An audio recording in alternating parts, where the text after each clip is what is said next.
Hello everyone, this is Himanshi. आज हम इस वीडियो में डिस्कस करेंगे क्लास 12 बिजनेस स्टडी के चैप्टर फाइनेंशियल मैनेजमेंट का एक बहुत ही इंपॉर्टेंट टॉपिक जो कि है फाइनेंसिंग डिसीजन। प्रीवियस वीडियो में हमने डिस्कस किया था कि हमारे बेसिकली 3 फाइनेंशियल डिसीजंस होते हैं, investment decision, financing decision and dividend decision. And हमने प्रीवियस वीडियो में डिस्कस किया था इन्वेस्टमेंट डिसीजन के बारे में डिटेल में। तो अगर आपने वो वाली वीडियो नहीं देखी तो आप पहले वो वाली वीडियो देख लीजिए। आज हम डिटेल में डिस्कस करेंगे financing decision and factors affecting financing decision. तो चलिए स्टार्ट करते हैं। सबसे पहले हम जान लेते हैं फाइनेंसिंग डिसीजन होता क्या है। The second important decision which finance manager has to take is deciding source of finance.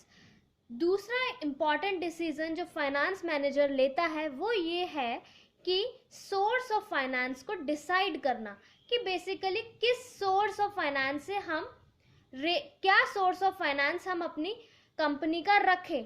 हम शेयर्स इशू करें या हम डिबेंचर्स इशू करें, ठीक है। तो फाइनेंस मैनेजर को डिसाइड करना होता है कि हम कहाँ से फाइनेंस को रेज करें।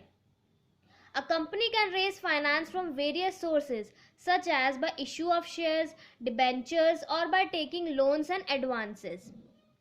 अब mainly 2 he source of finance होते हैं, जो कि होता है एक तो या तो ओनर्स फंड या फिर बोरोड फंड। ओनर्स फंड हो गया हमारा share capital and retained earnings constitute owner's fund and debentures, loan etcetera constitute borrowed fund. तो बेसिकली ओनर्स फंड में हमारा शेयर्स हो गए और रिटेन्ड अर्निंग्स हो गई, और डिबेंचर्स और लोन हमारे किसके अंदर आ गए, बोरोड फंड के अंदर आ गए। तो फाइनेंस मैनेजर को डिसाइड करना होता है कि वो ओनर्स फंड चूज करे या वो बोरोड फंड चूज करे, या तो वो शेयर्स इशू करके फाइनेंस रेस करे या फिर वो डिबेंचर्स इशू करे या फिर लोन ले वो तब अपना फाइनेंस इशू करे।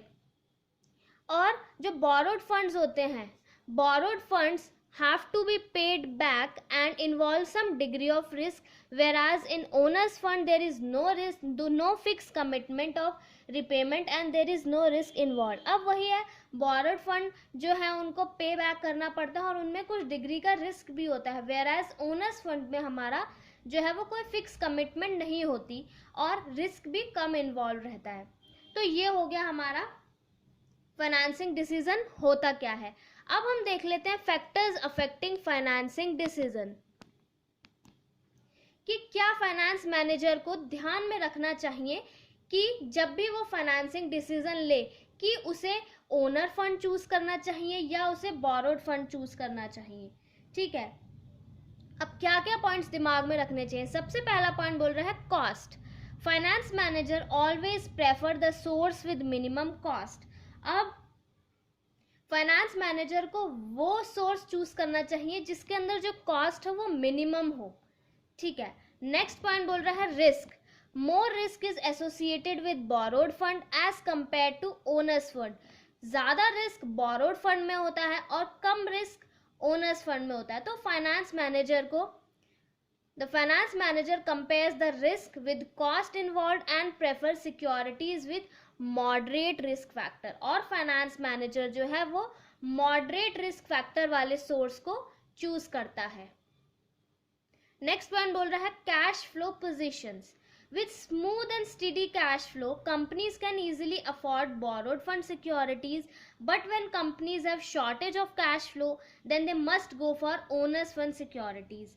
अगर कंपनी का कैश फ्लो स्मूथ है तो जो कंपनीज हैं वो इजीली बोरोड फंड सिक्योरिटीज को अफोर्ड कर सकती हैं, बट अगर कंपनीज के पास कैश की शॉर्टेज है तो कंपनीज क्या करेंगी, ओनर्स फंड सिक्योरिटीज को चूज करेंगी। नेक्स्ट है control consideration. If existing shareholders want to retain the complete control of business, then they prefer borrowed fund securities to raise further fund, otherwise they may go for owners fund security। अब control consideration point में क्या होता है, अगर जो पुराने existing shareholders हैं अगर वो पूरा complete control चाहते हैं बिजनेस पर, तो कंपनी क्या कर सकती है, borrowed fund प्रेफर कर सकती है, क्योंकि बोरोड फंड में जो है ओनरशिप जो है वो डिवाइड नहीं होगी। बट अगर बट अगर कंपनी क्या करती है, शेयर्स इशू कर देती है, तो जो है वो कंट्रोल जो है वो बट जाएगा। जो एग्जिस्टिंग शेयर होल्डर्स हैं उनको अपना जो कंट्रोल है वो उनका कंट्रोल बढ़ जाएगा, शेयर हो जाएगा। जो नए शेयर होल्डर्स आ जाएंगे अब उनका भी कंपनी पर कंट्रोल आ जाएगा। तो अगर कंप्लीट कंट्रोल ऑफ बिजनेस चाहते हैं एग्जिस्टिंग शेयर होल्डर्स, तो कंपनी क्या करती है, बोरोड फंड प्रेफर करती है, अदरवाइज ओनर्स फंड। नेक्स्ट है फ्लोटेशन कॉस्ट। अब फ्लोटेशन कॉस्ट क्या होती है, basically it refers to cost involve in issue of securities. जो कॉस्ट लगती है सिक्योरिटीज को इशू करने में, फॉर एग्जांपल ब्रोकर्स कमीशन या एक्सपेंसेस ऑन प्रोस्पेक्टस, ये फ्लोटेशन कॉस्ट होती है। तो firm prefer securities which involve least flotation cost. तो फर्म क्या करती है, वो सिक्योरिटीज चूज करती है जिसमें फ्लोटेशन कॉस्ट कम लगती है।